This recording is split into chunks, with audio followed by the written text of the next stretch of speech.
Great, so now we're going to look at where recovery coaching sits in terms of existing treatment models. If we draw a window and the relationship between self-help, the medical world, the psychosocial world, and the recovery coaching world.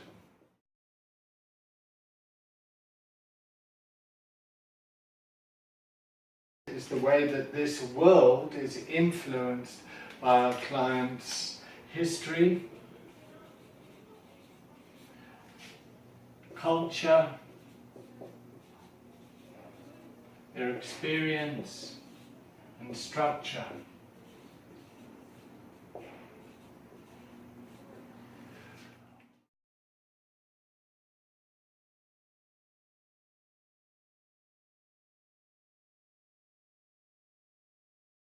All these things need to be taken into consideration when working with our clients, because what we're doing with our clients is we're working along a continuum here to see how our client interacts with these other providers of recovery capital. So self-help might be faith-based organizations, 12-step fellowships, support groups, Nar-Anon, Al-Anon, Narcotics Anonymous, Cocaine Anonymous, things like that. The medical profession would deal with the withdrawal, the detox, the biology of the addiction. The psychosocial world is your social workers, psychologists, occupational therapists, all those professions in their own right. And what we are doing as coaches is we are waiting for our client to come up with what would resonate, what resonates with them, as opposed to what is dissonant.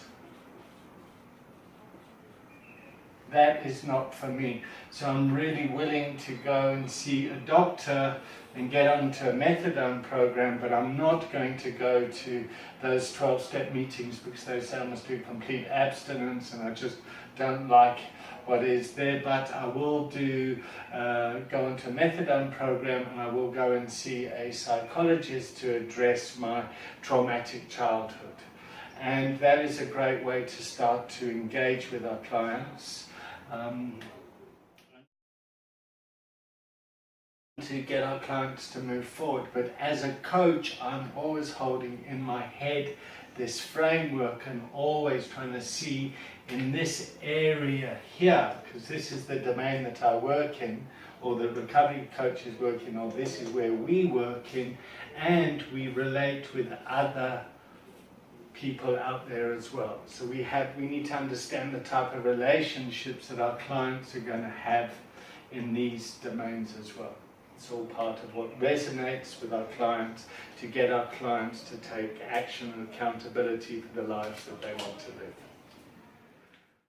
So if we look at the 4 causes of addiction, you have the chemical imbalance, unresolved issues of guilt, shame and trauma, inability to change current situation, and false belief systems. The disease model sits in chemical imbalance in the sense that there's an allergy for the alcoholic or the addict or whatever the disease model is. Inability to change current situation, false belief systems and unresolved issues of guilt, shame and trauma are often 3 components that make up a substance misuse or abuse problem, but not necessarily an addiction problem in the sense of the way that we understand addiction here as being a dual diagnosis component. But working with our clients, they will have a combination of all of these. Often if they go and see a psychiatrist to treat the bipolar or the underlying chemical depression with the right medication, this person's life improves, as opposed to being self-medicating dual diagnosis type client. Clients that go and resolve their past issues, often find the need to use and to medicate those feelings lifted. For example, I've been through a divorce and I'm still very resentful at my ex-husband, and that's why I drink every night alone, because I'm lonely and angry. And when the person goes out and starts to get into a new relationship, the desire or the need to drink goes away, but they weren't necessarily alcoholic. Inability to change current situation, that example just gave it as well. If the person's situation changes, then the desire to use goes away. And then false belief system is a classic. I snort cocaine, it makes me work harder and faster.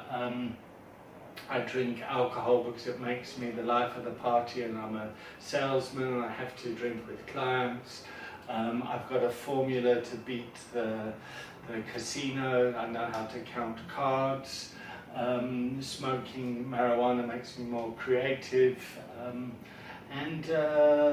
Yeah, so these are all the types of things that we will be talking about or touching on within the conversation. And when we can identify that, or our clients can identify it, recovery coaching as an adjacent service into these recovery capital components, if you like, improves for our clients. And when they start to take responsibility for their own recovery, they start to live the life they want to live, and people tend to back off. We get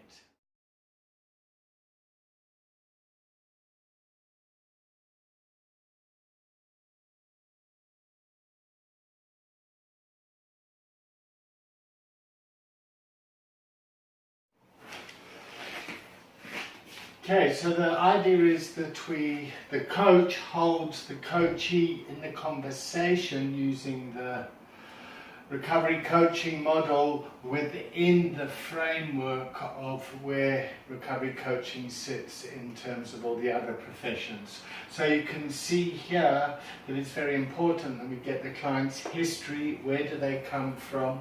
What's their history? What is their recovery experience? How has their addiction progressed into their recovery? What is their culture? What's the cultural background that's going to be beneficial for their recovery? What are their experiences and feelings? And what sort of structure does our client resonate with? So a lot of our clients get a lot of dissonance around very structured, moral, faith-based type interventions because of their history and their experience with organized religion. A lot of our clients would really resonate with faith-based recovery solution because of their culture and their history. We as coaches need to find out what works for the client and then have a conversation around them to get them to move to whatever their bigger agenda is. What resonates with your client and what recovery capital is available to them when they leave treatment. Thank you.